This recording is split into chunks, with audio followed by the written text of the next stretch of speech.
भगवान का नाम संकीर्तन गली गली में अयोध्या में होता ही रहता है। यद्यपि काशी की महिमा में कहते हैं कि भगवान भोलेनाथ सबके कान में नाम सुनाते रहते हैं, लेकिन वहां तो जब मरने का समय आएगा तब सुनाएंगे।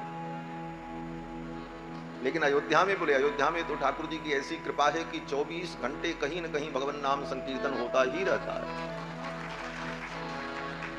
कोई न चाहे फिर भी उसके कान में नाम महाराज पधारेंगे। और दूसरी बोले, अयोध्या में नास्तिक से नास्तिक व्यक्ति हो, कैसा भी व्यक्ति हो, गली में निकलेगा तो संतों का दर्शन उसको होगा ही होगा। संत दर्श जी में पातक टरई।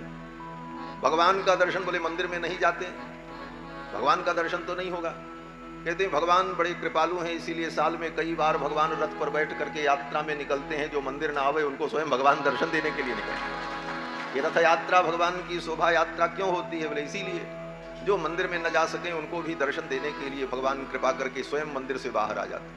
बोले तुम यहां नहीं आ पाए तो हम ही तुम्हारे पास आ जाते हैं। हमारी अयोध्या के रसिक परंपरा की चर्चा हो रही थी। श्री अग्रदेवदास जी महाराज की जो पवित्र परंपरा रसिकोपासना है, उसी उपासना की परंपरा की एक कड़ी में अयोध्या के श्री लक्ष्मण किला के पूज्य महाराज श्री युगलानंद शरण जी महाराज कहते हैं कि अयोध्या में रहने वाले प्राणी कैसे भी हों वो धन्य है। धन धन अवधपुरी कर तुर्का। अयोध्यापुरी के जो तुर्क हैं, म्लेच्छ हैं, वो भी धन्य है। धन धन अवधपुरी कर तुर्का। क्यों? बोले जीवत में सब संत बिलोके। जिंदा रहते हैं, घूमते हैं, भले निष्ठा नहीं लेकिन संतों का दर्शन तो उनको हो ही जाता है। जीवत में सब संत बिलोके, मरत न छाड़े पुर का। और मरने के बाद भी अयोध्या नहीं छोड़ते, वहीं दफन कर दिए जाते, अखंड अयोध्यावास करते। ये दोष दर्शन नहीं, अपितु उसमें भी गुण देखा महाराज श्री कि वो भी अच्छे, ठाकुर जी की कृपा है। मरत न छाड़े पुर का, धन धन अवधपुरी कर पुर। तो अयोध्या में जो भी प्राणी वास कर रहे हैं सब परम धन्य हैं। नाम रूप लीला धाम, और धाम वास तो हो ही रहा है। अयोध्या धाम में कैसे भी वास करो तो कहते हैं वो निश्चित रूप से राम जी का भक्त हो जाएगा। गोस्वामी जी महाराज कहते हैं कवनेहु जन्म अवध बस जोई, कवनेहु जन्म अवध बस जोई। राम परायण सोनर होई, राम परायण सोनर होई।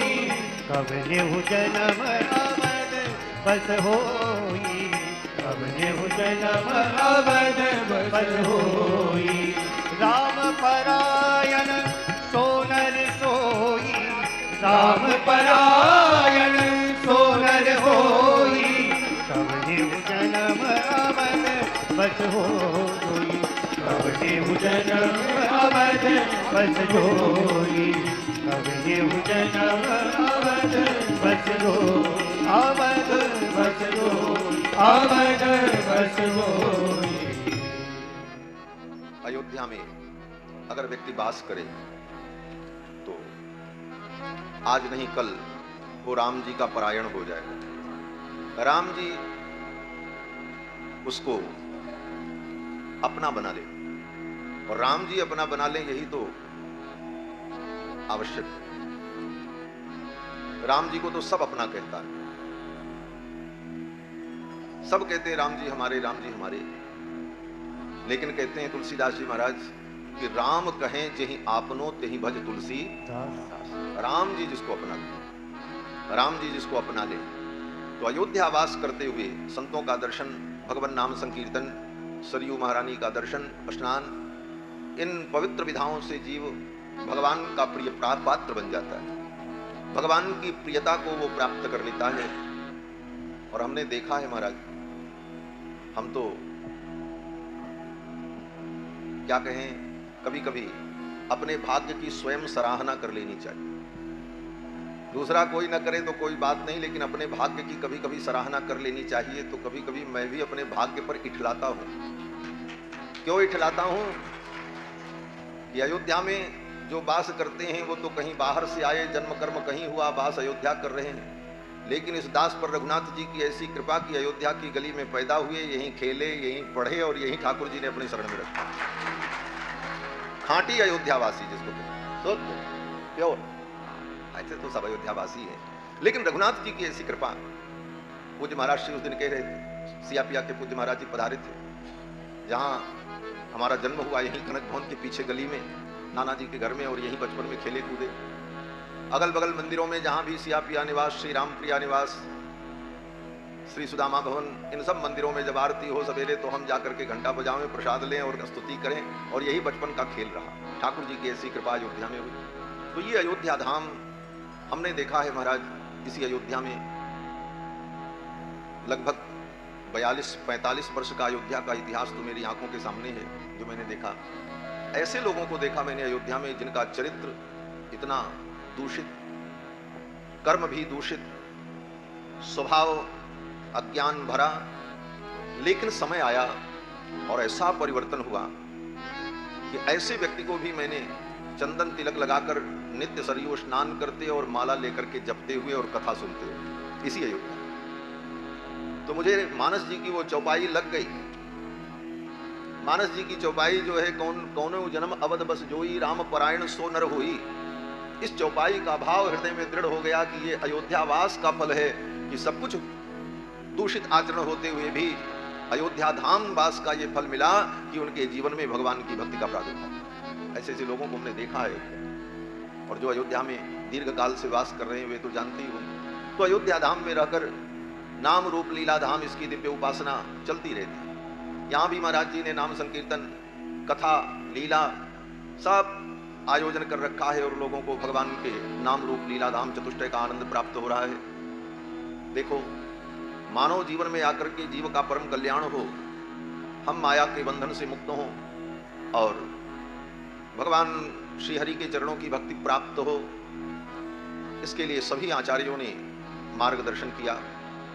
और भगवत पाद श्री रामानुजाचार्य ने ही सर्वप्रथम प्रथम प्रपत्ति के मार्ग का उपदेश किया, भगवान की प्रपत्ति। वस्तुतः हमारे यहाँ विशिष्टाद्वैत सिद्धांत में, श्री संप्रदाय की परंपरा में, दोनों परंपराओं में, श्री रामानुजाचार्य जी की पवित्र परंपरा और भगवत पाद श्री रामानंदाचार्य जी महाराज की पवित्र परंपरा, दोनों परंपराओं में सिद्धांत ऐक्य है, दोनों के सिद्धांत एक ही। और सिद्धांत में जो मूल कल्याण का सिद्धांत है वह प्रपत्ति ही है। दोनों आचार्य यही कहते हैं, प्रपत्ति ही जीव के कल्याण का मार्ग है। प्रपत्ति का मतलब शरणागति।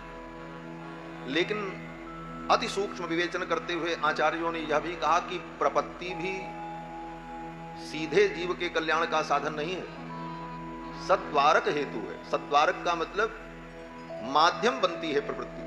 इसीलिए आचार्य चरण ने कहा, भक्ति प्रपत्तिभ्याम प्रसन्नः परमात्मा एव साधनः। भक्ति से कल्याण नहीं, प्रपत्ति से कल्याण नहीं। तब तो कहते हैं भक्ति प्रपत्ति करने पर भगवान जब प्रसन्न होते हैं तो भगवान की प्रसन्नता मूल कारण होती है जीव के कल्याण। इतना सूक्ष्म विवेचन किया। भक्ति प्रपत्तिभ्याम प्रसन्नः स एव उपायः। तो भक्ति उपाय नहीं है, प्रपत्ति भी उपाय नहीं है। बोले तब कहते हैं भक्ति प्रपत्तिभ्याम प्रसन्नः स एव उपायः। भक्ति प्रपत्ति से प्रसन्न भगवान ही उपाय है। और भगवान उपाय किस लिए हैं? बोले भगवान को पाने के लिए। तो उपेय क्या है? बोले उपेय भगवान। तो भगवान ही उपाय हैं और भगवान ही उपेय हैं। भगवान ही साधन है और भगवान ही साध्य है। साधन साध्य राम पद देव। तो भगवान ही जीव के कल्याण का उपाय बन जाते हैं। इसी को वेदों ने कहा, यमे वैश वृणते तेन लभ्यः। भगवान ही प्रसन्न होकर के जीव का वर्ण कर लेते हैं और जीव परम कल्याण को प्राप्त हो जाता है। इस कल्याण के मार्ग पर हम चलें, इसके लिए बार बार हमें सत्संग करते रहना चाहिए, भगवत चिंतन करना चाहिए, तत्व चिंतन करना चाहिए, तत्व विचार करना चाहिए। इसी क्रम में भागवत, रामायण, गीता, उपनिषद, पूर्वाचार्यों के ग्रंथ, भक्तों का चरित्र, भक्तों की वाणी, इन समस्त विषयों का अनुशीलन, परिशीलन, विचार, चिंतन परंपरा से होता चलाया। इसी परंपरा में भक्तों का ये पावन चरित्र श्री भक्तमाल जी। भक्तों के चरित्र से हमारे जीवन में विनम्रता आती है। भक्तों के चरित्र को सुनकर के हमारे जीवन में दैन्य प्रतिष्ठित होता है। जब तक दैन्य प्रतिष्ठित न हो तब तक भक्ति सफल नहीं होती। दैन्य परम आवश्यक है। इसीलिए महापुरुषों ने बार बार अपने दैन्य का वर्णन किया।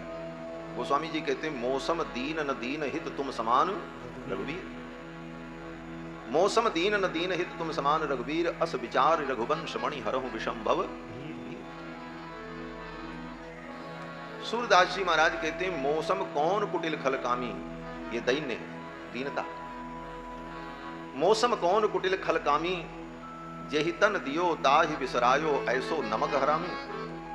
जिन भगवान ने तन दिया, जीवन दिया, उनको हम भूल गए, इससे बड़ा नमक हराम दुनिया में कौन हो सकता है। कहते हम तो नमक हराम है। इसीलिए बार बार हमारे यहाँ नमक खाते समय साधु लोग याद दिलाते रहते हैं, सब्जी में नमक कम है तो कहते हैं अरे सब्जी में राम रस कम है, कढ़ी में राम रस कम है। क्यों बोले बार बार याद करते रहो, राम जी का नमक खा रहे हो, राम रस ग्रहण कर रहे हो, नमक हरामी मत करना। मौसम कौन कुटिल खलकामी, जहि तन दियो ताहि बिसरायो ऐसो नमक हरामी। तो ये दैन्य हमारे जीवन में आ जाए, और ये दैन्य तब आएगा जब संतों के चरित्र को हम बार बार सुने। कल हम सभी लोग श्री नामदेव जी महाराज के पावन चरित्र में प्रवेश किए। नामदेव जी महाराज भगवान के परम भक्त, जब इनके नाना जी श्री वामदेव जी श्री वामदेव जी महाराज 3 दिन की सेवा देकर के चले गए पड़ोसी गांव में, दूसरे जगह कहीं जाना था। तो नामदेव जी ने भगवान के लिए भोग तैयार किया, और भोग तैयार करके जब रखा तो देखते थे रोज की पर्दा कर लगा करके नाना जी भोग लगाते थे। भगवान को पर्दा लगाओ, जब भोग रखो तो पर्दा करो।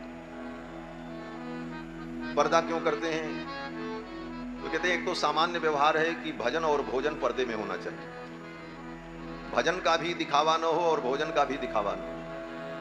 भोजन भी पर्दे में करना चाहिए और भजन भी पर्दे में। भोजन भजन ये पर्दे में हो, और भगवान के लिए तो भोग बिना पर्दा के लगे ही नहीं महाराज। भगवान को पर्दा करो तब भोग लगे। उसका कारण यह भी है कि श्रुति वेद कहता है कि परोक्ष प्रिया ही देवाः प्रत्यक्ष द्विषः, ये वेद वाक्य है। ये वेद वाक्य कहता है देवता परमात्मा ये परोक्ष प्रिय होते हैं, ये प्रत्यक्ष में कुछ नहीं करते, परोक्ष में सब कुछ करते रहते हैं। इसीलिए देखो हम भक्ति उपासना सब करते हैं, लेकिन कभी भी प्रत्यक्ष प्रकट होकर के राम जी ठाकुर जी आकर के कुछ कहें और कृपा करें, समझावें, बतावें, ऐसा कहाँ होता है। हाँ, अपना अनुभव कराने के लिए कभी कभी स्वप्न में, कभी कभी भावना में, और कभी कभी महान भक्तों की भक्ति से प्रसन्न होकर भगवान कुछ क्षणों के लिए सम्मुख प्रकट होकर के कुछ कह करके चले जाते हैं। लेकिन बाकी तो सब परोक्ष में ही होता है, क्योंकि वेद ने कहा परोक्ष प्रिया ही देवाः, देवताओं को परोक्ष प्रिय है, प्रत्यक्ष द्विषः, उनको प्रत्यक्ष अच्छा नहीं लगता। तो भगवान को भी जब भोग लगता है तो उसको परोक्ष कर दिया जाता, पर्दा कर दिया जाता, भगवान भीतर पावे कोई देखे ना, परोक्ष में भगवान पावे। तो इस दृष्टिकोण से शास्त्र के इस आदेश से पर्दा लगा करके भगवान को भोग लगाते हैं। कर्माबाई की भी कथा में वर्णन है। कर्माबाई जब अपने ठाकुर जगन्नाथ भगवान को निमंत्रण देकर के आई कि ये पुजारी पंडा लोग 10 बजे तक मंदिर खोलते हैं, भोग राग करते हैं, ठाकुर जी तो बालक हैं, इनको भूख लग जाती होगी, बच्चे को तो सवेरे भूख लगती है। कर्माबाई ने जगन्नाथ भगवान के द्वार पर खड़े होकर के और मन ही मन निमंत्रण दे दिया, ठाकुर सवेरे सवेरे मेरी कुटिया में चले आना, मैं तुम्हारे लिए खिचड़ी बना करके रखूंगी, पा लेना, फिर आकर के मंदिर में खड़े हो जाना। फिर ये पुजारी लोग अपना घंटा घंटी बजाते रहेंगे, क्योंकि ये दिन भर कर्मकांड में लगे रहते हैं और ठाकुर जी को तो भूख लग जाती होगी। भाव का निमंत्रण भगवान ने स्वीकार कर लिया, आए तो प्रकट होकर। कर्माबाई ने बिना नहाए धोए उठकर जल्दी जल्दी सवेरे सवेरे खिचड़ी बनाई। भाव में डूबी थी, इसलिए नियम का ज्यादा पालन करने में रुचि भी नहीं थी और उतना ज्ञान भी नहीं था।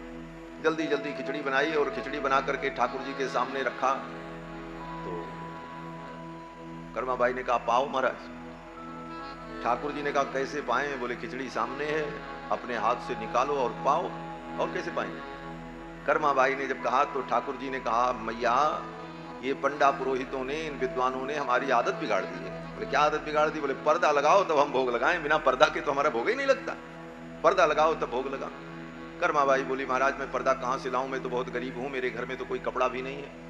जो पहनी हूं, जो तन पर है, इतना ही है। इसीलिए मैं बड़े मुश्किल से स्नान करती हूँ। वस्त्र भीग जाएं तो दूसरे वस्त्र कहाँ मिले, तो मैं कहाँ से पर्दा लाऊं महाराज? ये तो नई समस्या आपने बता दी। भगवान ने कहा तो हमारी तो समस्या है, बिना पर्दा के हम भोग नहीं लगाएंगे। कर्माबाई ने सोचा अब ये नई झंझट खड़ी हो गई, पर्दा कहाँ से लाऊं। अंत में जब कुछ समझ में नहीं आया तो कर्माबाई बड़ी सीधी थी बेचारी। देखो, सीधे लोगों को ठाकुर जी बड़ी सरलता से मिल जाते हैं। जो सरल होता है उसको ठाकुर जी बड़ी सरलता से मिल जाते हैं, और जो ज्यादा चतुर और बुद्धिमान होता है उसको भगवान बड़ी कठिनता से मिलते हैं। कर्माबाई बोले महाराज कैसे भोग लगाओगे? बोले पर्दा करो। कर्माबाई ने कहा अब तो मेरे पास कुछ है नहीं कपड़ा उपड़ा, लेकिन एक उपाय करते हैं। बोले क्या उपाय?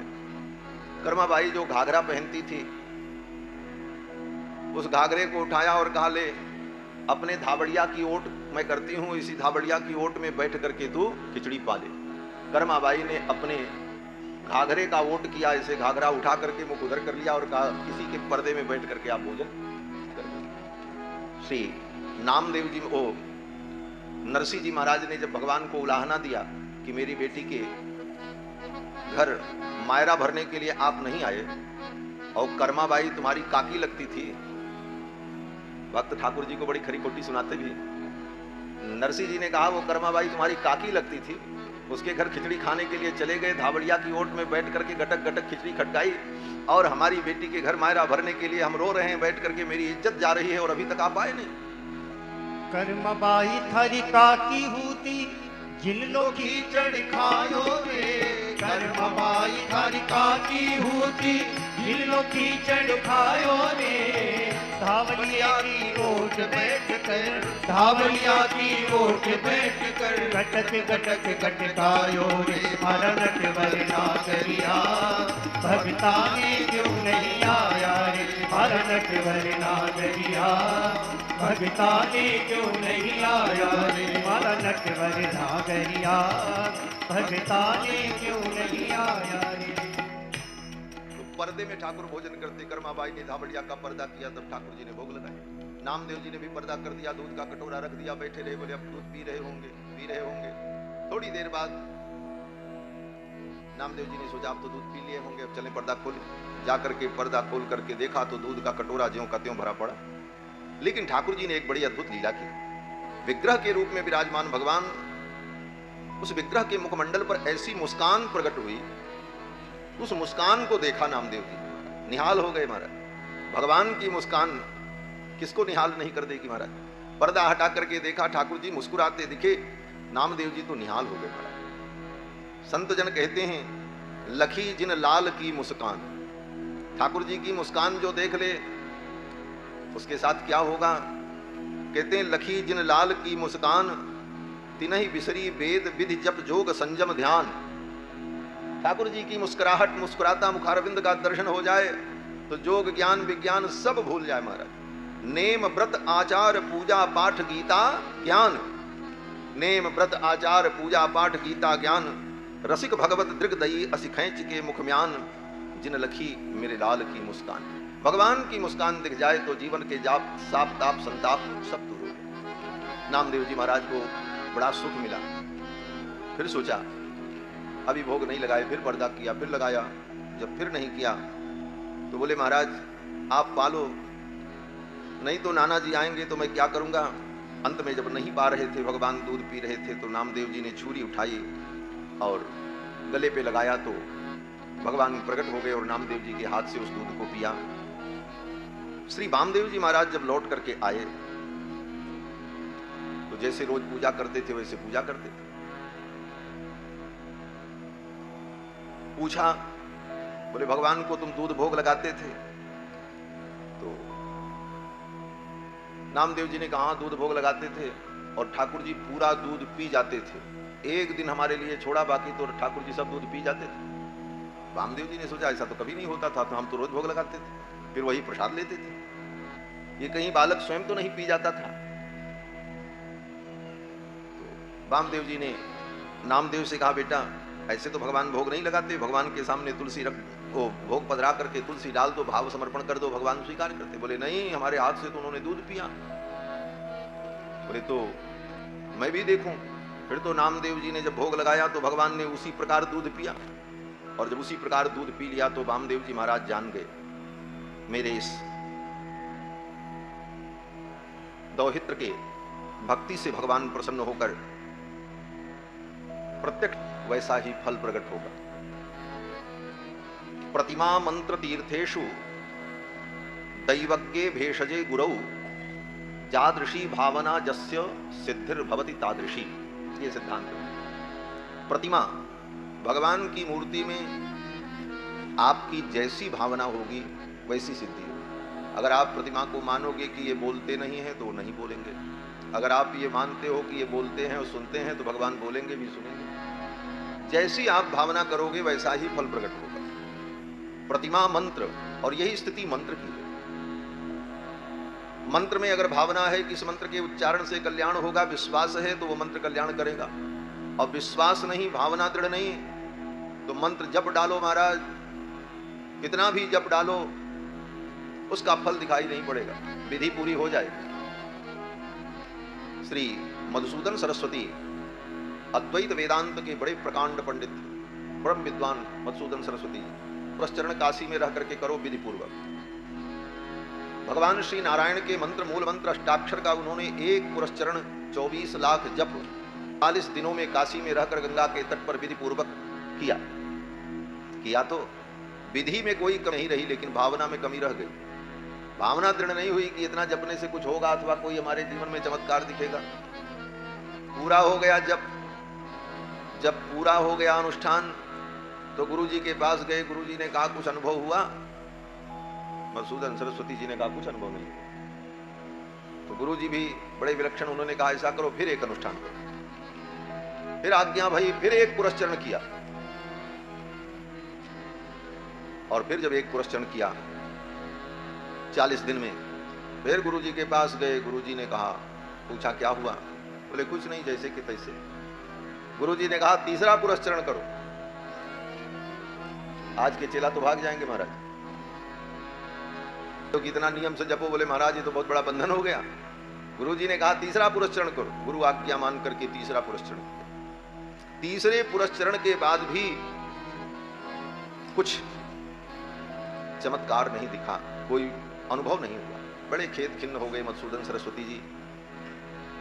घूमते घूमते गंगा के किनारे जा रहे थे अन्य मनस्क होकर। एक अघोरी, शमशान जगाने वाला अघोरी, भूत प्रेत की सिद्धि किया था, वो कुछ चमत्कार दिखा रहा था। कभी फूल प्रकट कर दे, कभी फल प्रकट कर दे। सैकड़ों लोगों को भीड़ लगी थी इस तमाशा को देखने के लिए, क्योंकि आजकल तो इसी पर भीड़ जुटती है। कुछ चमत्कार दिखे तो भीड़ जुटे। तत्व ज्ञान सुनने वाले अधिकारी प्राणी धरती पर कम होते हैं। वासुदेव सर्वमिति समात्मा सुदुर्लभ। भगवान ही सब कुछ हैं और भगवान से बढ़कर कुछ नहीं है, यह दृढ़ विश्वास दुर्लभ प्राणियों में होता है, सब में नहीं होता। स्वयं भगवान कहते हैं वासुदेव सर्वमिति समात्मा सुदुर्लभ। दुर्लभ नहीं, सुदुर्लभ, बहुत दुर्लभ है। और बाकी भीड़ तंत्र तो बहुत बड़ा है दुनिया में महाराज। कुछ चमत्कार कर दो, कुछ दिखा दो, बोले इससे ये लाभ मिलेगा, ले भीड़ ही भीड़ आएगी, क्या दिक्कत। और लोग इसी को मानक मान लेते हैं कि बहुत भीड़ हुई, इसका मतलब कुछ है। और कितनी भी बड़ी ज्ञान विज्ञान की बात हो तो कहते महाराज वहां तो भीड़ ही नहीं है। देखो, भीड़ सब्जी मंडी में होती है, जौहरी के बाजार में भीड़ नहीं होती। रत्न को परखने वाले लोग जहां जाते हैं जौहरी के यहाँ, वहां भीड़ नहीं होती। सब्जी मंडी में भीड़ होती है, हल्ला होता है, गुल्ला होता है। हमारे पूज्य स्वामी जी महाराज कहा करते थे जनरल डिब्बे में खसाखस भीड़ होती है, एसी में तो गिने चुने। क्यों? बोले क्वालिटी भी तो होती है। महाराज चमत्कार के चक्कर में लोग पागल हो जाते। मधुसूदन सरस्वती जी ने सोचा कुछ तो हुआ ही नहीं, अन्य मनस्क होकर के जा रहे थे। उस अवघड़ का चमत्कार देख करके लोग अपना भीड़ लगाए थे, वो भी रुक गए और देखने लगे। जब देखा तो मधुसूदन सरस्वती जी ने सोचा हम तो इतना मंत्र जप गए, सपने में भी कोई देवता नहीं दिखा, कोई चमत्कार नहीं हुआ, हमसे अच्छा तो यही है कम से कम कुछ दिखा तो रहा है। जब भीड़ हट गई तो गए उसके पास मधुसूदन सरस्वती, देखो तुम कौन सा मंत्र पढ़ते हो, क्या करते हो, कैसे तुम कर लेते हो चमत्कार। तो बेचारा सीधा साधा था तो अवघड़े बोला महाराज हम तो कुछ पढ़े। वाम मार्गी गुरु ने एक मंत्र बता दिया था, शमशान में जाकर पूरी रात जप किए और वो देवता पर ये सब काम कर देता है। किसी जन्म का कोई प्रारब्ध था, संजोग था, मधुसूदन सरस्वती जी ने कहा तो वो मंत्र हमको बताओ, हम भी करके देखें। कि मंत्र का 3 पुरस्चरण किया था, लेकिन उसके चक्कर में बुद्धि थोड़ी विचलित हुई कुछ क्षण के लिए। उसने मंत्र बता दिया, मंत्र बताया, गए रात भर जप किया, सवेरे मंत्र पढ़ा तो वो भी देवता नहीं आया, वो भी देवता नहीं आया। तो जा करके उन्होंने उस अवघड़ से कहा, मधुसूदन सरस्वती जी ने, भाई देखो तुमने जो मंत्र बताया वो विधि हमने की, लेकिन वो देवता तो नहीं आया। उस अवघड़ ने कहा हमारे बुलाने पे तो आता है। बोले तो बुला करके पूछो हमारे बुलाने पे क्यों नहीं आता है। तो मधुसूदन सरस्वती जी ने उस अवघड़ ने मंत्र पढ़ा अपना, अब वो देवता जो था, भूत प्रेत जो भी रहा हो, वो प्रकट हुआ, आया। तो उससे पूछा उसने कि भाई ये भी मंत्र का जप किए, इनके बुलाने पे तुम क्यों नहीं आते हो। तो उस प्रेत ने उस अवघड़ से कहा कि मैं इनके पास जाना तो चाहता हूं, लेकिन जाऊं कैसे। बोले क्यों। बोले इनके सन्निकट जाऊंगा तो मैं भस्म हो जाऊंगा। बोले क्यों। उस प्रेत ने कहा इन्होंने 3 पुरस्चरण भगवान नारायण के मंत्र का किया है, भगवान का सुदर्शन चक्र इनके मस्तक पर घूमता रहता है, मैं इनके सन्निकट जाऊंगा तो भस्म हो जाऊंगा। उस प्रेत ने कहा, अवघड़ को बताया, अवघड़ ने बताया, मधुसूदन सरस्वती जी की आंखों से भर भर आंसू बहने लगे। मैं चमत्कार के चक्कर में पड़ा रहा, मेरे जीवन में चमत्कार हो, भावना मेरी भगवान में दृढ़ नहीं हुई, फिर भी ठाकुर कितने कृपालु हैं, मैंने मंत्र जपा, उनका सुदर्शन चक्र मेरे सिर पर घूमता है और मेरी रक्षा करता है, और मैं दुनिया के चमत्कार के चक्कर में पड़ा। रो पड़े और आंखों से अश्रुपात हुआ। अद्वैतवाद के परम विद्वान थे, लेकिन रोते हुए उन्होंने कहा, बंसी विभूषित करान नवनीरदाभात पीतांबराधरण बिंब फलाधरोत्थात कृष्णात् परम किमपि तत्व हम न जाने। कृष्ण से परे कोई तत्व नहीं है, परम तत्व भगवान श्री कृष्ण ही है, भगवान श्री राम। ऐसे मधुसूदन सरस्वती श्रीमद् भगवत गीता पर उन्होंने भाष्य लिखा है, मधुसूदनी टीका है, परम विद्वान थे महाराज। ऐसे महाविद्वान मधुसूदन सरस्वती जी महाराज। तो जैसी भावना होगी प्रतिमा में, मंत्र में, तीर्थ में, वैसा ही फल प्राप्त होगा। प्रतिमा मंत्र तीर्थेषु दैवज्ञे भेषजे गुरु। ज्योतिषी में और ज्योतिष शास्त्र में अगर आपका विश्वास नहीं है तो आपकी कुंडली में जो वर्णन किया जाएगा या जो बताएंगे वो आपके जीवन में घटित विश्वास पहले। प्रतिमा मंत्र तीर्थेषु दैवज्ञे भेषजे गुरु। और औषधि में, औषधि खाते समय अगर आओ महाराज, श्री सीतारामचंद्र भगवान की जय हो। मानस केसरी जी 2 बार भगवान नाम उच्चारण कर लें, फिर बात आगे चल करते हैं। श्री राम जय राम जय जय राम, श्री राम जय राम जय जय राम, श्री राम जय राम जय जय राम, श्री राम जय राम जय जय राम, श्री राम जय राम जय जय राम, श्री राम जय राम जय जय राम, श्री राम जय राम जय जय राम, श्री राम जय राम जय जय राम, श्री राम जय राम जय जय राम, श्री राम जय राम जय जय राम, श्री राम जय राम जय जय राम, श्री राम जय राम जय जय राम, श्री राम जय राम जय जय राम, श्री सीतारामचंद्र भगवान की जय। पूज्य महाराज श्री पधारे हमारे मिथिला से लगमा के ब्रह्मचर्य आश्रम के पूज्य महाराज श्री श्री रामदास जी। हाँ? बउआ भगवान, वाह जय हो। महाराज जी भी अभी बउआ ही हैं, बउआ भगवान। वहां मिथिला में आपको बउआ भगवान कहते हैं। और देखने में महाराज श्री साधारण स्वरूप दिखते हैं, लेकिन आपकी महिमा गत वर्ष फाल्गुन के महीने में दरभंगा में आपने लक्ष्य चंडी यज्ञ किया।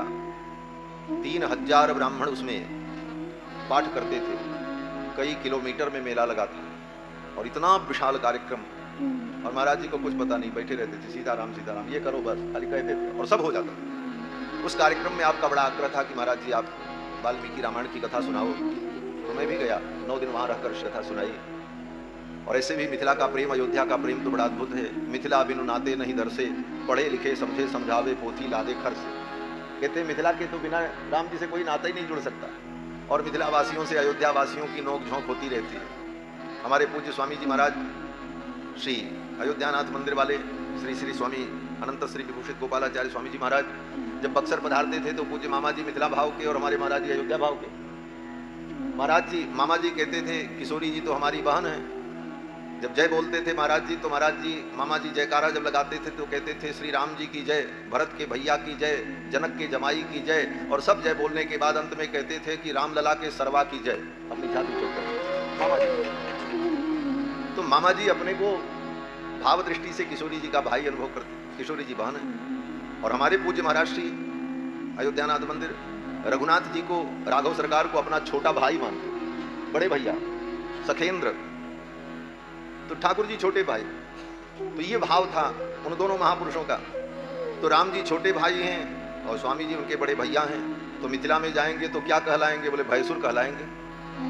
भैंसुर हो गए, माने पति का बड़ा भाई जो होता है वो भैंसुर होता है। तो महाराज जी का बड़ा मनोविनोद होता था। मामा जी मंच पर बैठे तो कहते थे, हमारे पूज्य स्वामी जी महाराज का स्वरूप भी बड़ा अद्भुत था। महाराज दाढ़ी तो पूरी सफेद और केस पूरे काले, स्वाभाविक, रंगे चुंगे नहीं, स्वाभाविक थे। दाढ़ी पूरी सफेद और केश काले। तो स्वामी जी महाराज कहते थे कि कैसे भी इसको सफेद हो जाए, केस तो अच्छा है। सब उपाय किया महाराज, मिट्टी का तेल भी लगा लिया। लोगों ने कहा मिट्टी का तेल लगा लो तो काला हो जाए, बोले बड़ा बेकार लगता है, नीचे सफेद ऊपर का। किसी ने कहा खबहा का पानी लगा लो, कद्दू का पानी लगाओ पक जाएगा, वो तब भी न पका। पूरे जीवन वैसे ही रहे उनके केस पूज्य स्वामी। तो कभी कभी हम लोग कहें स्वामी जी ऐसे ही होता सबका तो कितना अच्छा। बोले भैया क्या करें, ये देसी घी के जमाने का है, ये डालडा के जमाने का। ऐसे मनोविनोदी महापुरुष महाराज। बोले ये तो देसी घी के जमाने का है और ये डालडा के जमाने का। तो उनके उस स्वरूप को देखकर मामा जी कहते थे कि आई भाई सुरवा के कौन कौन देव गारी है, काले काले केस है कर पकल पकल दाढ़ी है, वो जो मामा जी कहते थे। तो ये मनोविनोद महात्माओं का, महात्माओं के संग रहना यही सबसे बड़ा सत्संग। और उनकी रहनी करनी स्वभाव और उनके साथ होने वाली घटनाओं से जो शिक्षा और ज्ञान प्राप्त होता है वो अद्भुत। वैसे हमारे महाराज जी पधारे मिथिला के, इनका भी बड़ा प्रेम है, अनुराग है। तो मैं निवेदन कर रहा था कि प्रतिमा मंत्र तीर्थेषु दैवज्ञ भेषजे गुरौ, जादृशी भावना जस्य सिद्धिर भवति तादृशी। प्रतिमा में, मंत्र में, तीर्थ में और ज्योतिष शास्त्र में, ज्योतिषी में, दैवज्ञ में आपकी जैसी भावना होगी वैसे फल मिलेगा। और भेषजे, भेषज माने औषधि, औषधि में भी अगर आपकी भावना है कि इस औषधि से हम ठीक हो जाएंगे तो आप ठीक हो जाएंगे। जिसकी जिस औषधि में भावना होती है उस औषधि से वो ठीक हो जाता है, और उसी औषधि से दूसरा व्यक्ति ठीक नहीं होता। वो सोचता है ये क्या फायदा करेगी, भावना नहीं होती इसलिए वो फायदा नहीं करता। वेद मंत्र में एक मंत्र आया महाराज जी, ओषधय समवदंत सोमेन सह राज्ञा जस्मै कृणोति ब्राह्मणस्तक्कू राजन पारयामसि। आज भी ब्राह्मण लोग जब पूजा कराते हैं तो पुष्प चढ़ाते समय, कलश में औषधि डालते समय इस मंत्र को पढ़ते हैं, ओषधय समवदंत सोमेन सह राज्ञा जस्मै कृणोति ब्राह्मणस्तक्कू राजन पारयामसि। लेकिन मंत्र का जो भाष्य है, मंत्र के शब्दार्थ हैं, वो शब्द क्या कहते हैं? बोले ओषधय समवदंत, औषधियां आपस में बात करती हैं। क्या बात करती हैं? बोले जो हमारे प्रति श्रद्धा और विश्वास रखेगा हम उनका कल्याण करेंगे। तो औषधि में भी विश्वास हो तब फायदा होता है।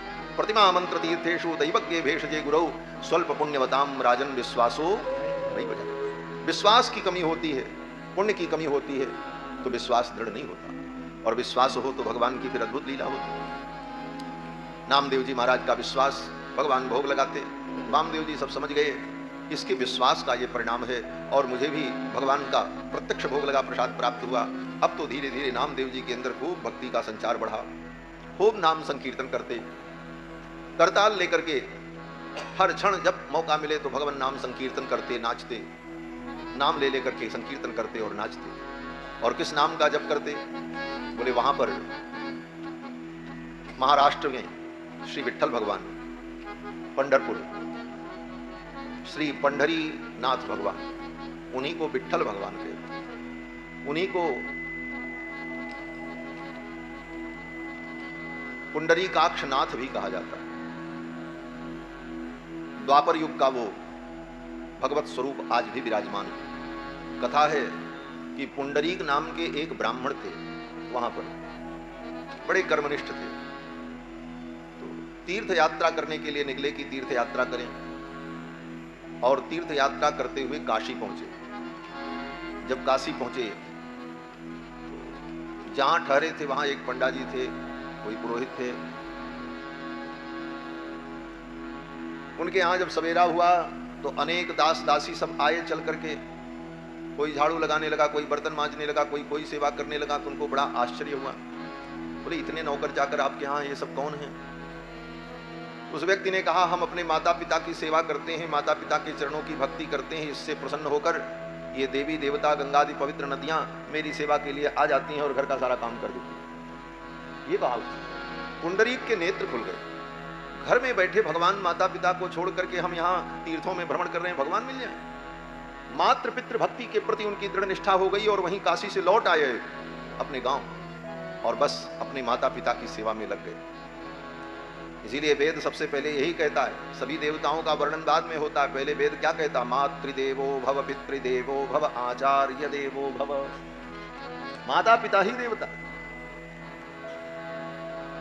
और उसका देवत्व कितना उच्च कोटि का है कि वहां करोड़ों करोड़ों वैराग्य भी तुच्छ है। वैराग्य संसार से हो, माता पिता से वैराग्य हो जाए, ये कोई वैराग्य नहीं है, तो वैराग्य का ढोंग है। मैं बहुत कड़वा शब्द कह रहा हूं। जिससे वैराग्य होना चाहिए उससे वैराग्य नहीं होता। न माया से वैराग्य होता है, न प्रतिष्ठा से वैराग्य होता है, न लोभ छूटता है, न मोह छूटता है। खाली माई बाप छोड़ने से थोड़ी भगवान मिल जाएंगे। जो छोड़ना है वो छोड़ो।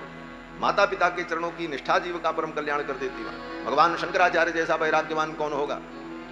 उन्होंने अपनी माँ के लिए अपने संन्यास धर्म को एक किनारे रख दिया। माँ ने कहा बेटा मेरा अंतिम संस्कार कौन करेगा? बोले मैं करूंगा। बोले तू संन्यास ले रहा है, सन्यासी को अग्नि छूना नहीं चाहिए, तू कैसे मेरा संस्कार करेगा? सन्यासी को एक लकड़ी की स्त्री का भी स्पर्श नहीं करना चाहिए। सन्यासी काठ की बनी हुई स्त्री को पैर से छू दे तो प्रायश्चित्त करना पड़ता। वही व्यक्ति जब गृहस्थ रहता है तो पत्नी के साथ रहता है, लेकिन जब सन्यास आश्रम में चला जाए तो फिर लकड़ी की भी स्त्री का स्पर्श करना उसके लिए निषेध है। यह सन्यास धर्म है। मां ने कहा कैसे तुम मेरा अंतिम संस्कार करोगे सन्यासी होकर? शंकराचार्य जी ने कहा मां आप न स्त्री हैं न पुरुष हैं, आप तो हमारी देवता हैं, हमारी आराध्या हैं। आप चिंता मत करो, आपके लिए मैं सन्यास धर्म एक तरफ रख दूंगा और आपका अंतिम संस्कार मैं करूंगा। यात्रा पर जा रहे थे, मां का शरीर गांव में छूट गया। योग के द्वारा उन्हें ज्ञात हो गया मेरी मां का स्वर्गवास हो गया। वहीं से यात्रा छोड़ करके लौटे और अपने गांव जाकर के अपनी माला, अपना दंड, अपना कमंडल, कौपीन एक किनारे रख दिया और फिर उठा करके श्वेत वस्त्र धारण करके अपनी मां का अंतिम संस्कार किया और विधि पूर्वक श्राद्धादि कर। ये धर्म है। तो माता पिता की सेवा ये बहुत बड़ी भक्ति है। पुंडरीक भक्त ने विचार किया घर में देवता माता पिता, हम काशी घूम रहे हैं। लौट आए, बोले अब तो माता पिता की सेवा करेंगे, और आकर के अपने माता पिता की सेवा करने लगे। और उस सेवा से उन्हें एक क्षण भी फुर्सत नहीं, 24 घंटे माता पिता की सेवा में लगे रहे। उसी समय संजोग से द्वारिका में भगवान का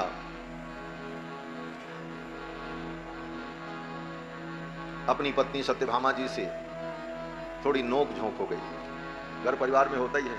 ठाकुर जी का भी इतना बड़ा परिवार था। स्वयं भगवान कहते हैं अयम ही परमो लाभो गृहे सुगृह मेधिनाम यन नरमैर नियते याम प्रिया भी रुभामिनी। श्रीमद् भागवत के 10वें स्कंद में भगवान कहते हैं कि गृहस्थ का ये सुख होता है कि कभी कभी कुछ खटर पटर हो जाए पति पत्नी में तो प्रेम थोड़ा और बढ़ जाता है, लेकिन ज्यादा न हो। श्री सीतारामचंद्र भगवान की। यन नरमैर नियते याम प्रिया भी रुभामिनी। तो भगवान के यहाँ भी प्रणय कलह हुआ। इसको शास्त्र में प्रणय कलह कहते हैं, प्रेम का कलह। प्रेम में भी कलह होता है, तो प्रणय कलह हुआ। जब प्रणय कलह हुआ तो भगवान थोड़ा अन्य मनस्क हुए। भगवान ने कहा आप चलते हैं कहीं मन बहलाने के लिए। थोड़ा मन खिन्न हुआ, ठाकुर जी चल पड़े घूमते घूमते। थोड़ी ही देर में रुक्मिणी जी को लगा ठाकुर कहाँ गए, तो खोजते खोजते वो भी निकल पड़ी। दोनों मिल गए। जब रुक्मिणी जी मिल गई तो भगवान ने कहा देवी बहुत सुंदर संजोग है, चलो इसी बहाने एक भक्त का दर्शन करके आते। भगवान अपने भक्तों का दर्शन करने जाते। अगर भक्ति सच्ची है तो ठाकुर जी को ढूंढने के लिए आपको नहीं जाना पड़ेगा, ठाकुर ढूंढते ढूंढते आपके पास आ जाए। और 2-4 उदाहरण बता दें, बाकी तो आप ढूंढ लेना, सब शास्त्र में भरा पड़ा है। ध्रुव जी ने तपस्या की तो ध्रुव जी को भगवान के पास नहीं जाना पड़ा, भगवान ही वैकुंठ से ध्रुव जी का दर्शन करने के लिए आए। वेद व्यास जी कहते हैं सहस्र शीर्षापि ततो गरुत्मता मधोर वनम भृत्य दिदृक्षयागत, अपने भक्त का दर्शन करने के लिए, ध्रुव जी का दर्शन करने के लिए भगवान वहां आए। सबरी की कथा है, सब लोग राम जी को ढूंढ रहे थे, राम जी कहाँ मिलेंगे, राम जी कहाँ मिलेंगे, लेकिन राम जी बोले, राम जी स्वयं ढूंढते ढूंढते सबरी के द्वार पर पहुंच गए। पूछ पूछ आए तहां सबरी को स्थान जहां। तो भक्त हो और उसकी निष्ठा हो तो ठाकुर स्वयं उसको ढूंढ लेते। ठाकुर जी चल पड़े, बोले चलो ऐसे भक्त का दर्शन करते। पुंडरीक भक्त का दर्शन आ गई, देखा अपने माता पिता की सेवा में लगे रहे थे, स्नान करा रहे थे, वस्त्र पहना रहे थे। भगवान ने कहा, भक्त तेरी भक्ति से प्रसन्न होकर के मैं दर्शन देने आया हूं, मेरा स्वागत करो। पुंडरीक भक्त ने कहा, महाराज हम अपने माता पिता की सेवा में लगे हैं, इनकी सेवा से निवृत्त हों तब आपका कुशल समाचार पूछेंगे और कुछ सेवा कर पाएंगे। भगवान को बड़ा आश्चर्य हुआ, हम त्रिलोकीनाथ अखिल कोटि ब्रह्मांड नायक सर्वेश्वरेश्वर इसके द्वार आए चल करके और इसने इतने हल्के में ले लिया। लेकिन भगवान तो भगवान है, भगवान ने कहा यह भी भक्ति का एक रूप है। भगवान बोले, भैया ठीक है, तुम जब फुर्सत में होगे तब मिलोगे, लेकिन तब तक हमको बैठने के लिए कोई आसन तो दे दो। पुंडरीक ने कहा, महाराज अब हम घर में जाकर के आसन निकाल करके लावें, आपके लिए आसन बिछावें, इतना भी समय मेरे पास नहीं, हम तो माता पिता की सेवा से निवृत्त होंगे तब आपको कोई आसन दे पाएंगे। तब तक के लिए ऐसा करो, इसी ईंट पर बैठो। एक ईंटा पड़ा था वहां, वही ईंटा उठा करके फेंक दिया, बोले इसी बैठ जाओ। पीछे से रुक्मिणी जी आ गई, रुक्मिणी जी ने कहा मुझे भी कोई आसन मिल जाए, बोले लो तुम भी बैठो। एक पत्थर और फेंक दिया। अब तो भगवान उसी ईंट पर खड़े हो गए और ईंट पर खड़े हुए और आश्चर्य मुद्रा में। आश्चर्य मुद्रा क्या होती है? बोले हमारे अंदर के जो भाव होते हैं उन भावों का मुद्राओं के द्वारा निदर्शन होता है। तो आश्चर्य मुद्रा होती है कि व्यक्ति सहज खड़ा रहे और किसी बात पे आश्चर्य होता तो कमर पे ऐसे हाथ करके दे, ऐसा उन्हें कमर पे दोनों हाथ लग जाए, तो ये आश्चर्य मुद्रा है। तो पंडरीनाथ भगवान को भी बड़ा आश्चर्य हुआ कि ये बड़ा विचरण भक्त कमर पे हाथ रख करके उसी पत्थर पर खड़े हो गए। रुक्मिणी जी को भी आश्चर्य हुआ, ये तो गजब भक्त है, ठाकुर की लीला कैसी हो रही, वो भी कमर पर हाथ रख करके खड़ी हो गई।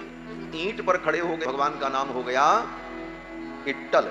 ईंट पर खड़े हुए इसलिए इट्टल, और वही धीरे धीरे बिगड़ के हो गया विट्ठल। विट्ठल भगवान पंढरपुर। और भगवान वहीं खड़े हो गए। वो जब अपने माता पिता की सेवा से निवृत्त हुआ पुंडरीक भक्त, तब भगवान के पास आया, चरणों में प्रणाम किया, स्तुति की, वंदन किया। भगवान बड़े प्रसन्न हुए, बोले तेरी भक्ति से मैं प्रसन्न हूँ। पुंडरीक भक्त ने कहा, महाराज अगर आप प्रसन्न हो तो इसी रूप में आप यहाँ पर विराज जाओ भक्तों को दर्शन देने के लिए, यही रूप आपका यहाँ विराजमान हो और लाखों वर्षों तक, हजारों वर्षों तक, लाखों वर्षों तक रह करके आप भक्तों का कल्याण करो, मेरी तो यही प्रार्थना है। भगवान ने कहा ठीक है। भगवान वहाँ से वहीं भगवान विग्रह रूप में हो गए और भगवान की दिव्य ज्योति तो अंतर्हित हो गई, लेकिन विग्रह में भगवान उसी मुद्रा में विराजमान हो गए और आज भी भगवान उसी मुद्रा में विराजमान है। कमर पर हाथ रखे। श्री सीतारामचंद्र भगवान की जय। कथा में विक्षोभ।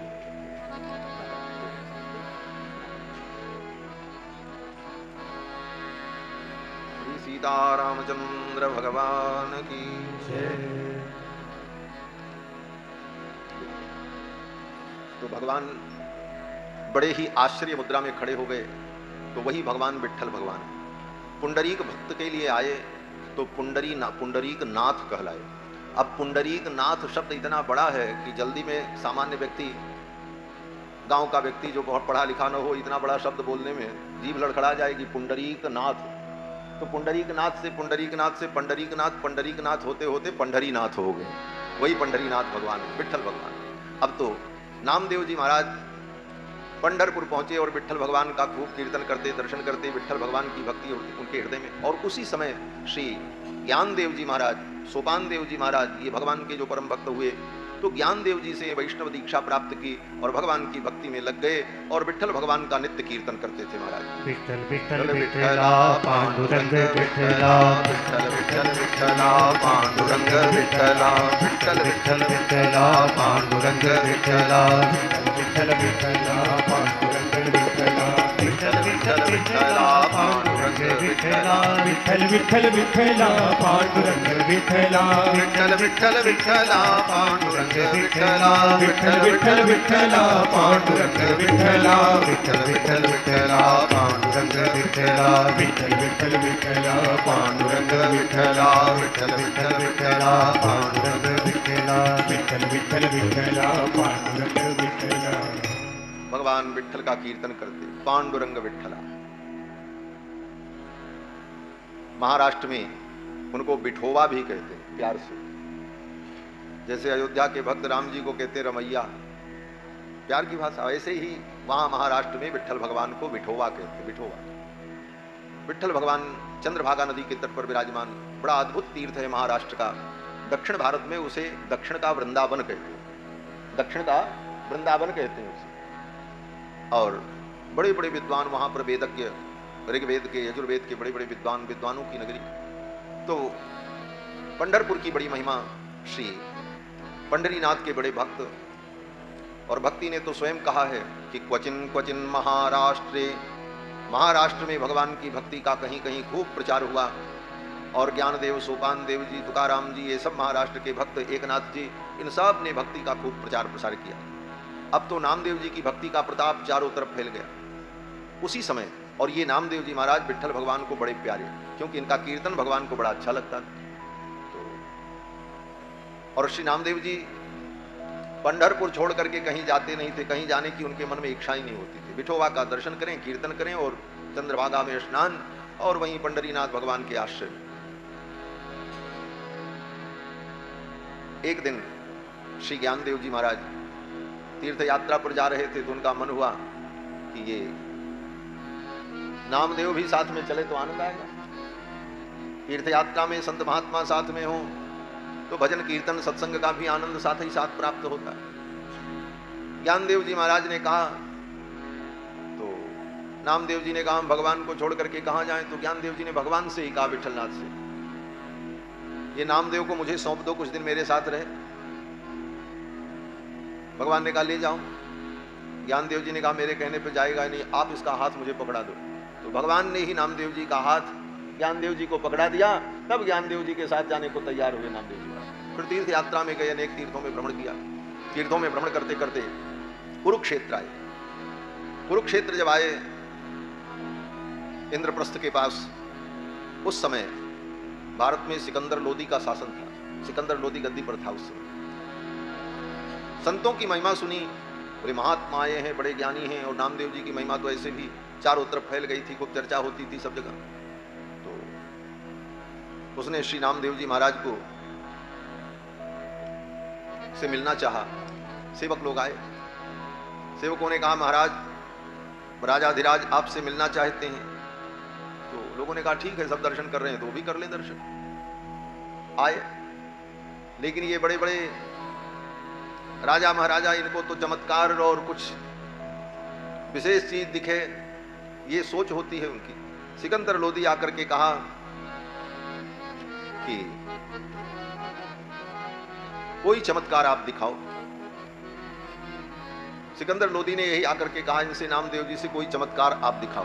प्रयागराज जी कहते हैं सोमलिछ बोली कहीं मिले साहिब को, सोमलिछ बोली कहीं मिले साहिब को, ये मिलाए करामात दिखलाइए, ये मिलाए करामात दिखलाइए।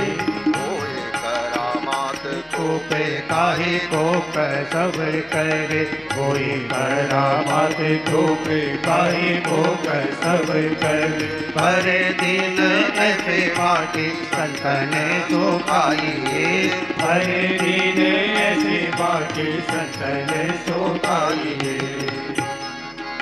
ताही ते प्रताप आप निहारो, बुलायो हमें, ताही के प्रताप आप यहाँ लो, बुलायो हमें। कीजिए जिवाए गाये घर चली जाइए, कीजिए जिवाए गाये घर चली जाइए। नामदेव जी ने कहा मैं क्या करामात दिखाऊं, मुझे तो कोई करामात चमत्कार आता नहीं। हमारे अंदर इतना ही चमत्कार होता तो हम भीख मांग करके खाते। साधु हैं, भीख मांग के खाते, कौन सा चमत्कार है? पेट भरने के लिए भी मांगना पड़ता है। और भगवान के भरोसे जीवन चलता, भरे दिन एपे बाटी संतन सो खाइए। लेकिन आपने हमको इसीलिए बुलाया कि सर्वत्र ताही के प्रताप आप यहाँ लो बुलायो, हमें दीजिए जिवाए गाय घर चली जाइए।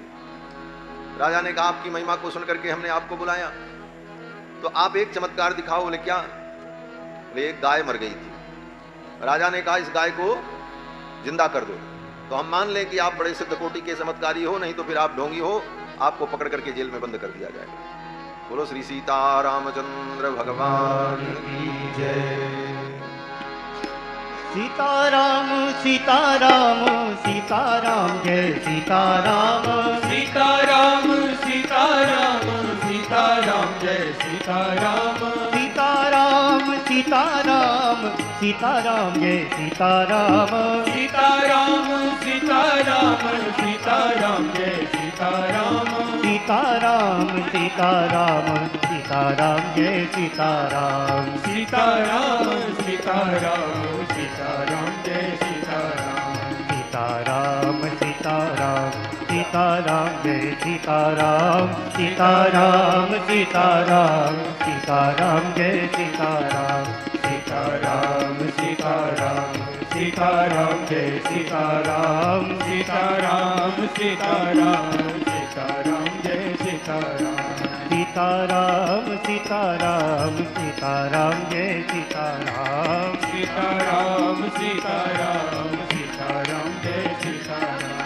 सीताराम सीताराम सीताराम जय सीताराम। सीताराम सीताराम सीताराम जय सीताराम। सीताराम सीताराम सीताराम जय सीताराम। सीताराम सीताराम सीताराम जय सीताराम। ओ सीताराम सीताराम सीताराम जय सीताराम। श्री सीतारामचंद्र भगवान की जय। जय जय सीताराम। श्री नामदेव जी महाराज से सिकंदर लोदी ने कहा इस गाय को जिंदा कर दो, तब हम माने कि आप साधु। साधु का मतलब लोग यही समझते हैं कि कुछ विलक्षण कर दें तब साधु हम माने। साधु का मतलब होता है जिसका स्वभाव सरल और पवित्र हो जाए वो साधु। चमत्कार और कोई दुनिया में उसके लिए उसके पास कोई ऐसी शक्ति हो प्रदर्शन करे तब साधु, ऐसा नहीं। साधु स्वभाव का नाम। हमारे मध्य में पूर्व मंत्री श्री उत्तर प्रदेश सरकार के श्री तेज नारायण पांडे जी हमारे परम सुहृद हैं, आप पधारे। और इनकी भी इच्छा है 1 वर्ष से इनके यहाँ भागवत जी की कथा हो, तो अगले साल इनके यहाँ भागवत कथा होगी। वही शायद आप कहना चाह रहे थे, हम जान गए। हमसे बोले कि कुछ कहना चाहते हैं, उन्होंने कहा हम ही कह देते। श्री सीतारामचंद्र भगवान की जय।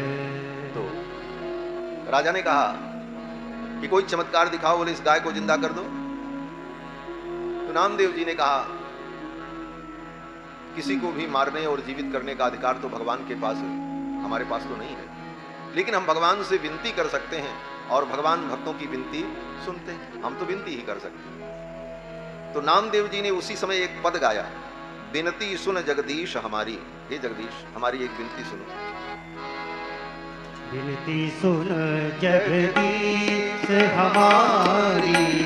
विनती सुन जगदीश हमारी। विनती सुन जगदीश हमारी।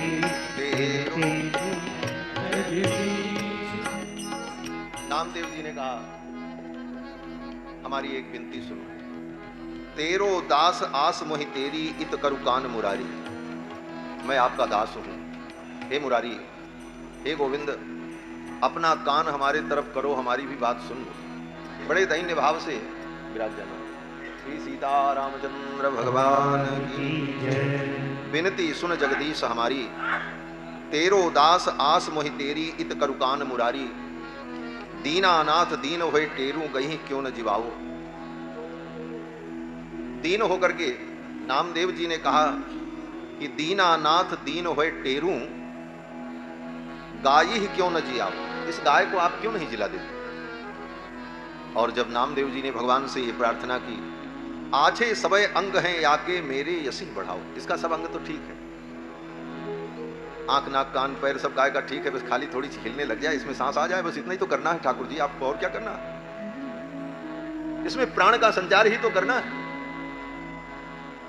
जो कहूं याके कर्म ही में नहीं जीवन लिखो विधाता, नाम देव की आयुर्दासो हो तुम ही प्रभुदाता। और प्रभु मैं जानता हूं आप न्याय करते हो, पक्षपात नहीं करते, न किसी को आप दंड देते हो, न किसी को आप पुरस्कार देते हो, उसके कर्मों का फल आप देते हो, उसी को लोग दंड और पुरस्कार कह लें। कर्मों के अनुसार ही सुख दुख संसार में होता है, भगवान ने स्वयं कहा है।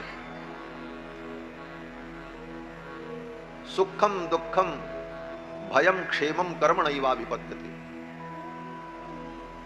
कर्म से ही जीव उत्पन्न होता है, कर्म से ही समाप्त होता है। कर्मणा जायते जंतु कर्मणैव विलीयते, सुखम दुखम भयम क्षेमम कर्मणैवाभिपद्यते।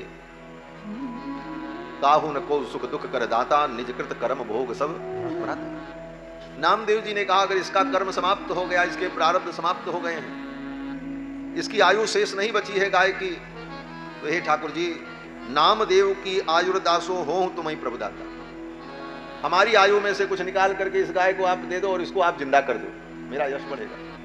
नामदेव जी ने जब इस प्रकार कहा तो नामदेव की इस विनती को सुनकर के ठाकुर ऐसे प्रसन्न हुए, संकल्प किया, गाय उठ करके खड़ी हो गई महाराज और इधर उधर देखने लगी। राजा को बड़ा आश्चर्य हुआ, गाय जीवित हो गई, राजा बड़ा प्रसन्न हुआ, ऐसा चमत्कार, इस मरी गाय को जिंदा कर दिया इस महात्मा ने, ये तो बहुत बड़ा कार्य है। अब तो राजा बड़ा प्रसन्न हुआ। राजा ने कहा महाराज आपको मैं गांव दे दूं, नगर दे दूं, सोना चांदी धन संपत्ति दास दासी जो कहो मैं आपको दे दूं, आप मांगो। लेबो देश गाँव जाते मेरो कछु ना होए, लेबो देश गाँव जाते मेरो कछु नाम होए, चाहिए न कछु नहीं से जे मनी मई है, चाहिए न कछु नहीं से जे मनी मई ओ चाहिए न कछु नहीं से जे मनी मई है, चाहिए न कछु नहीं से जे मनी मई है।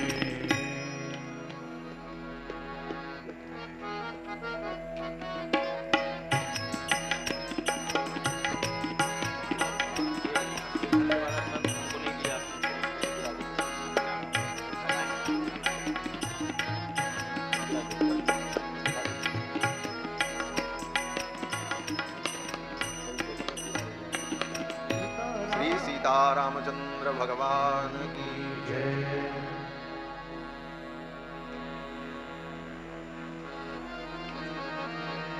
क्या कह रहे?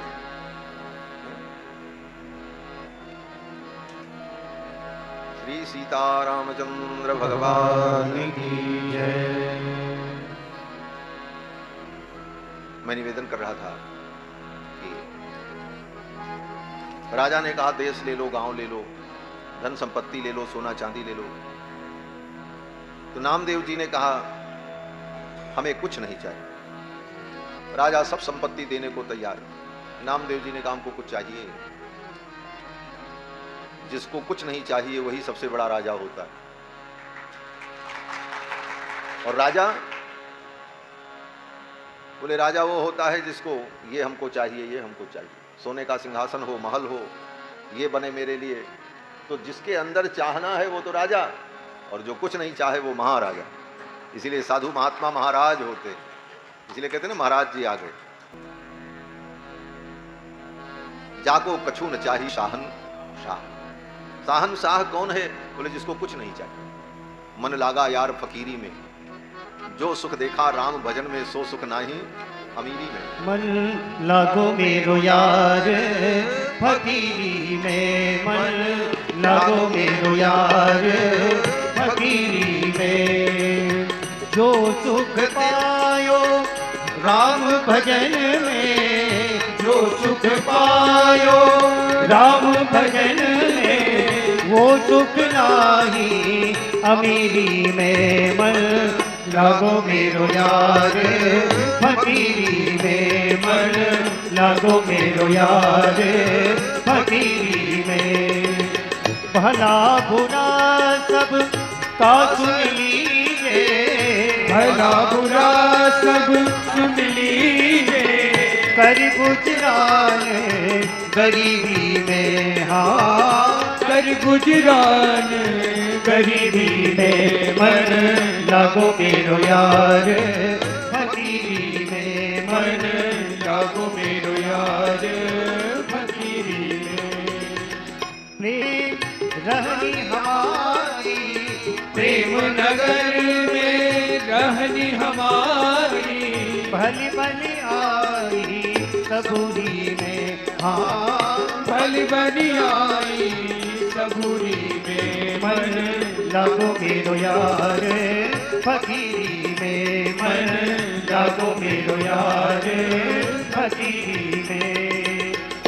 आखिर ये तन खाक मिलेगा, आखिर ये तन खाक मिलेगा, कहाँ फिरत मगरूरी में, हो कहाँ फिरत मगरूरी में मन, लागो मेरो यार फकीरी में मन, लागो मेरो यार फकीरी में।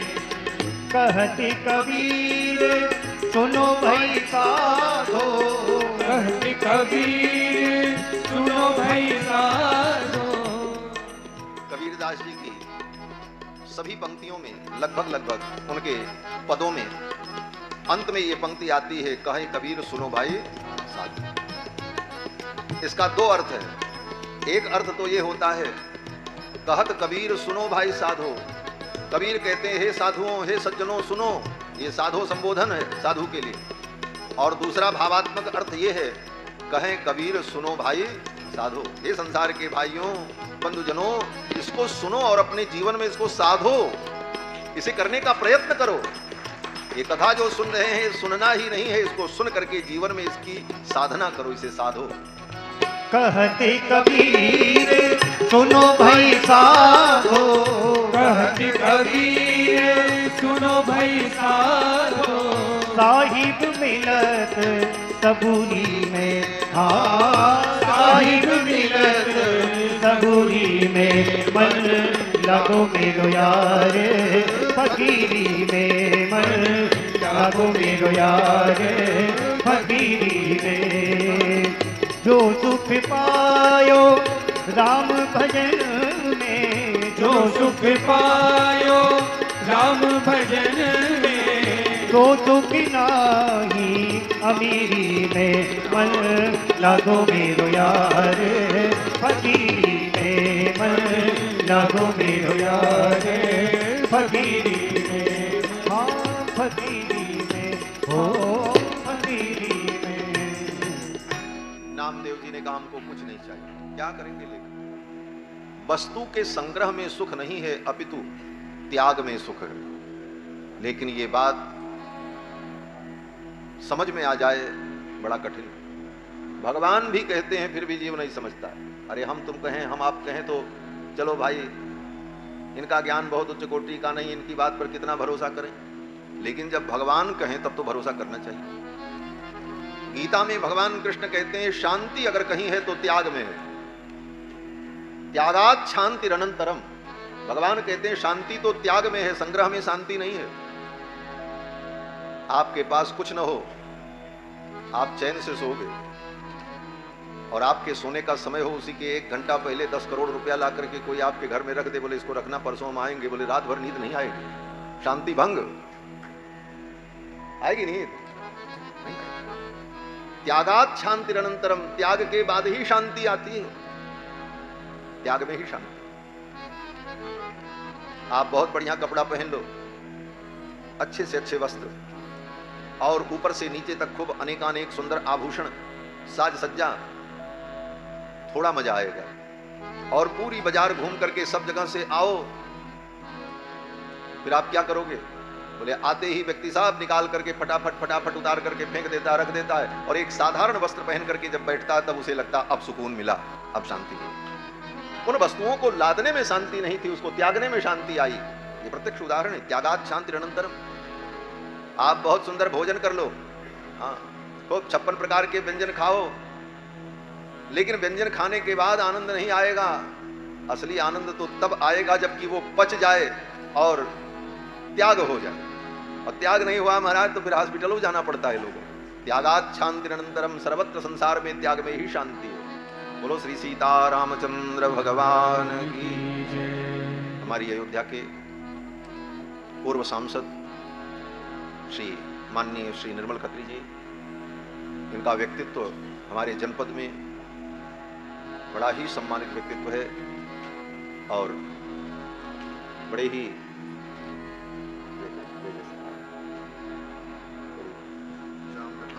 कोई बात नहीं,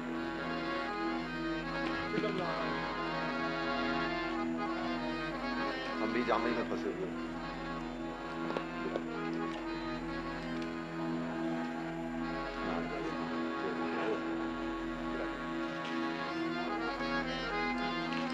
हमारे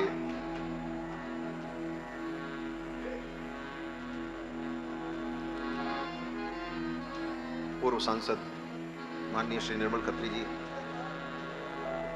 आप बड़े ही बैठ जाते हो, बैठ जाइए।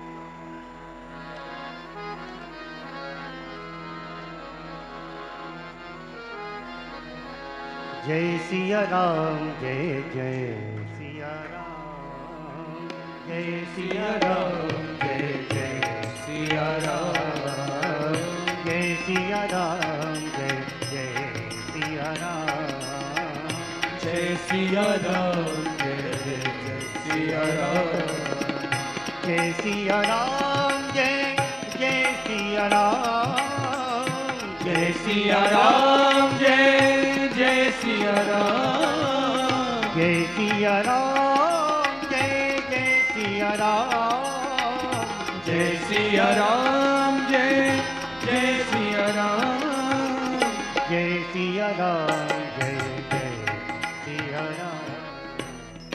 श्री सीता रामचंद्र भगवान की जय।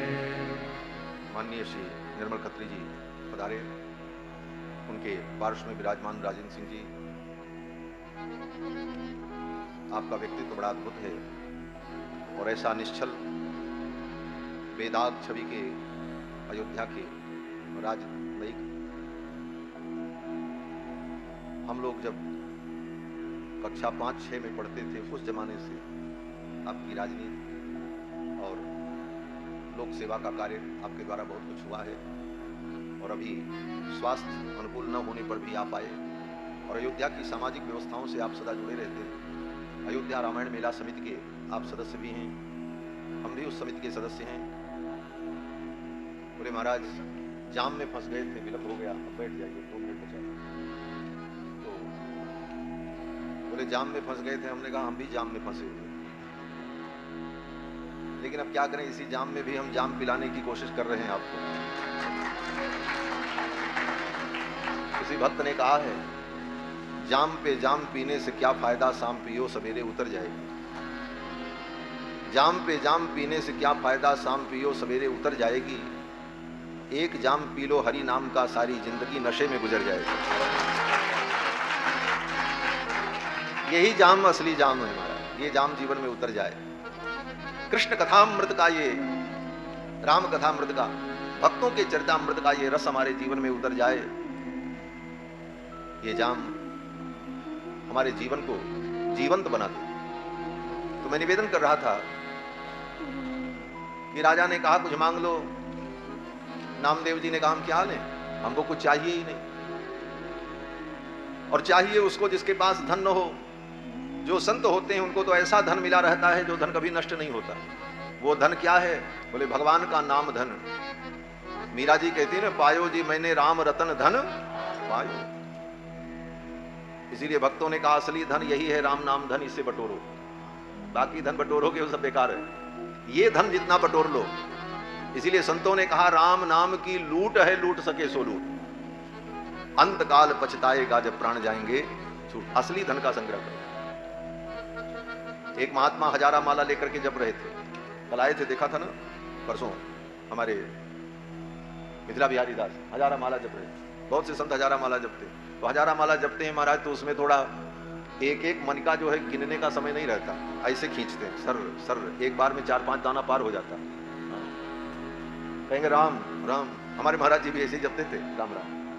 तो हमने पूछा महाराज इसमें तो कितनी मन का छूट जाती है, संख्या कैसे पूरी होती? बोले हमको संख्या पूरे नहीं करना। बोले क्यों?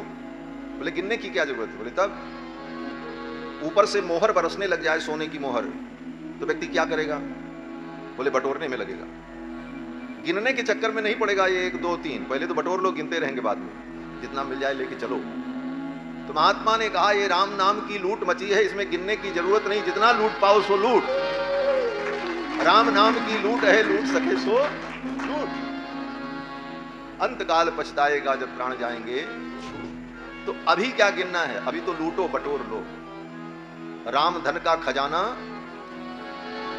नाम धन का खजाना जुटा लीजिए, नाम धन का खजाना जुटा लीजिए, नाम धन का खजाना जुटा लीजिए, नाम का खजाना जुटा लीजिए, अपनी हस्ती को इन पर लुटा दीजिए, अपनी हस्ती को इन पर लुटा दीजिए, नाम धन का खजाना जुटा लीजिए, धन का खजाना जुटा लीजिए, पार हो जाएगा भव से जान ले, पार हो जाएगा भव से जान ले, वो पार हो जाएगा भव से जान ले, पार हो जाएगा भव से जान ले, दिल में राघव को अपने बिठा लीजिए, दिल में राघव को अपने बिठा लीजिए, नाम धन का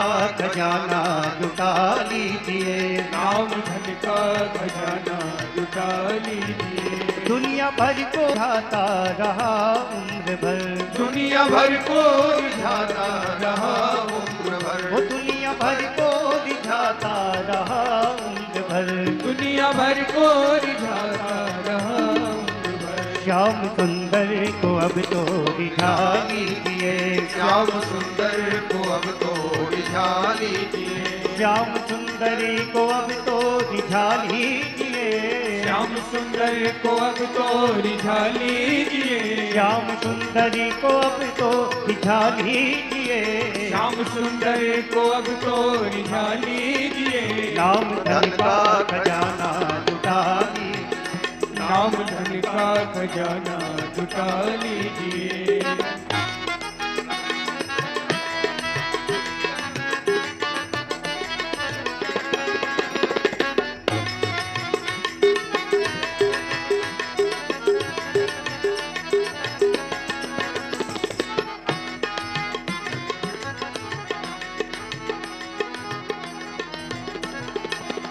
पार हो जाएगा भव से ये जान ले, पार हो जाएगा भव से जान ले, पार हो जाएगा भव से ये जान ले, पार हो जाएगा भव से जान ले, दिल में राघव को अपने बिठा लीजिए, दिल में राघव को अपने बिठा लीजिए, नाम धन का खजाना जुटा लीजिए, नाम धन का खजाना जुटा लीजिए, नाम का खजाना जुटा लीजिए, नाम धन का खजाना जुटा लीजिए, नाम धन का खजाना जुटा लीजिए, नाम धन का खजाना जुटा लीजिए, अपनी हस्ती को इन पर लुटा दीजिए, अपनी हस्ती को इन पर लुटा दीजिए, नाम धन का खजाना जुटा लीजिए, नाम धन का खजाना जुटा लीजिए, हाँ जुटा लीजिए, हाँ जुटा लीजिए, हाँ जुटा लीजिए, हाँ जुटा लीजिए। श्री सीतारामचंद्र भगवान की जय, जय जय सीताराम।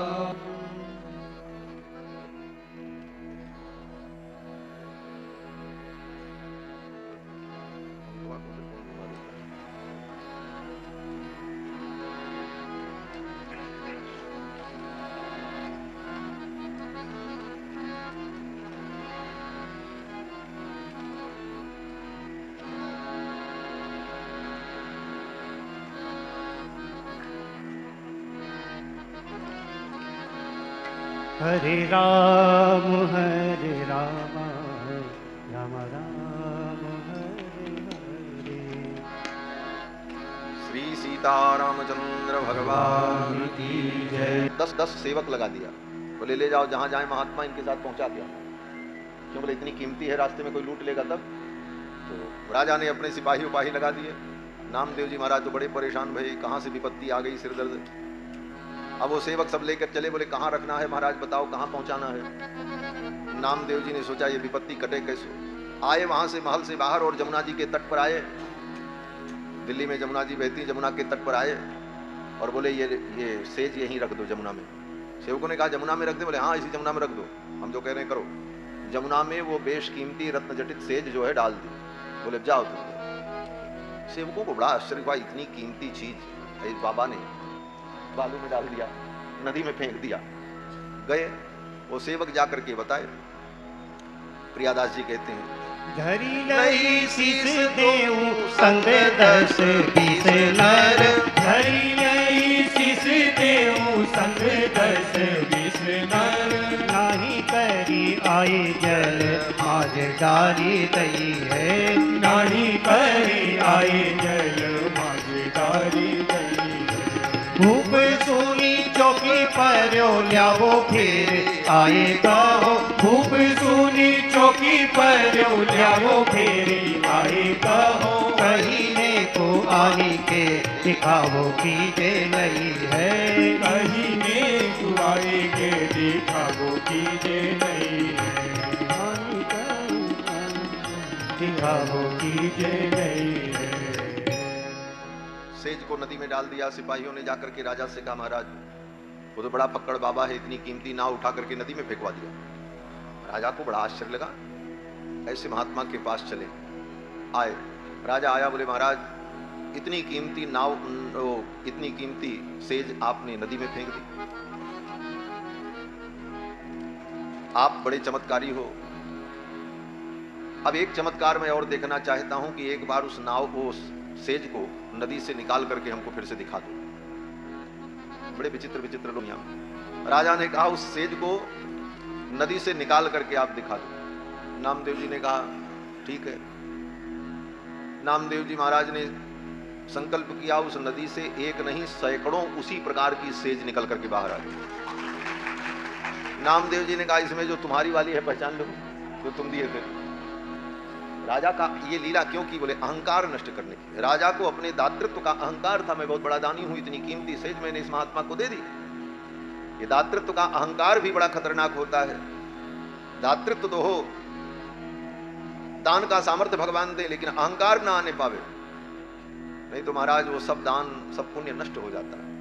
लोग देते हैं फिर कहते हैं महाराज हम इतना दिए थे, हमारा नाम घोषणा करो, हम इतना दिए।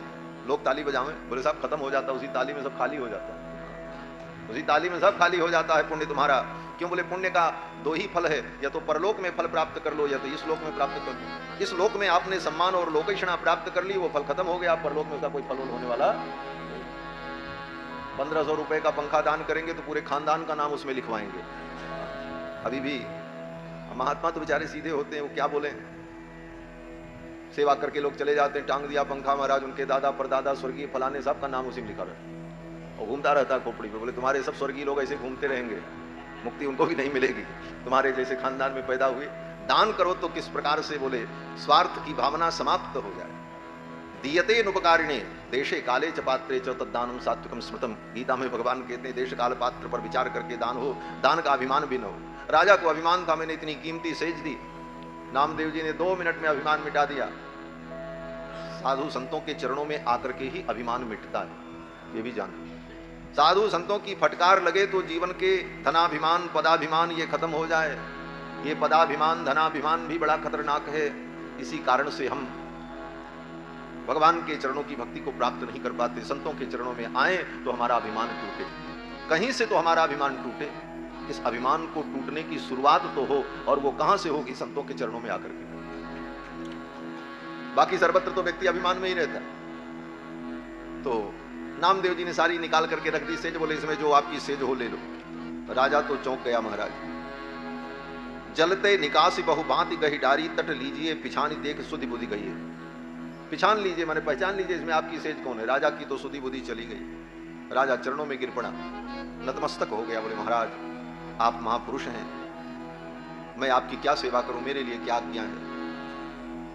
नामदेव जी ने नहीं यही मन फेरे कीजिए न सुधे मेरी, नहीं यही मन फेरी कीजिए न सुधे मेरी, लीजिए गुणन गाय मंदिर लो जाइए, लीजिए गुणन गाए मंदिर लो जाइए, हाँ लीजिए गुणन गाए मंदिर लो जाइए। श्री सीतारामचंद्र भगवान की जय जय सीताराम। महाराज ने कहा कि किसी साधु को, किसी संत को दुख मत देना। राजा ने कहा महाराज मैं आपकी क्या सेवा करूं। तो महाराज ने कहा यही सेवा करना कि अब कभी हमको अपने यहां बुलाना मत, हमको आना न पड़े, यही सबसे बड़ी सेवा करना। श्री सीतारामचंद्र भगवान की अनंत श्री विभूषित पदवाक्य प्रमाण पारावारीण सनातन मर्यादा संरक्षण विचक्षण श्रीमद जगत गुरु रामानुजाचार्य कौशले सदन पीठाधीश्वर पूज्य स्वामी जी महाराज आचार्य चरण पधार रहे हैं। बोलो श्री सीतारामचंद्र भगवान की जय, श्री हनुमान जी महाराज की जय जय जय सीताराम।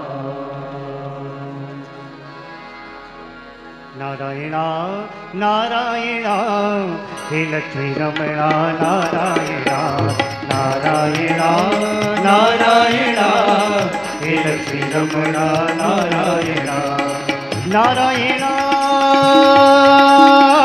नारायणा नारायणा नारायणा हे लक्ष्मी रमणा नारायणा, हे लक्ष्मी रमणा नारायणा, नारायणा नारायणा हे लक्ष्मी रमणा नारायणा, नारायणा नारायणा हे नारायणा, हे राघवा हे राघवा हे राघवा हे राघवा, अवधि बिहारी श्री राघवा, अवधि बिहारी श्री राघवा, अवधि बिहारी श्री राघवा, अवधि बिहारी श्री राघवा।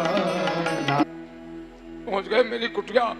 देख रखे कोई देखेगा तो कोई कबाड़ खाने, देख रखे कोई देखेगा तो कोई कबाड़ खाने से कम नहीं है। लेकिन महाराज जी उस कुटिया में पहुंचे और मुझे आज लग रहा था कि यहाँ कैसे सोएंगे, कैसे रहेंगे। महाराज जी का रात्रि भर वाल्मीकि पारायण चलता रहता है जहाँ भी रहते हैं। अभी भी देखो दोनों हाथ में पवित्री लगी हुई है, कुछ ना कुछ इनका